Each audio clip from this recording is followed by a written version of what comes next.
ఏ బాటైనా పర్వాలేదంట, సమయంతో సాగటమే మన సింపుల్ సిద్ధాంతం.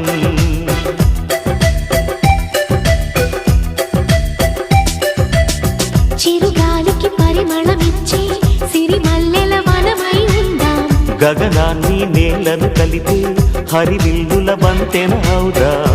ఆనందం అంటే అర్థం మనమందా, ప్రతి పూట పాతై సాగే హుషారు సరిగమలో.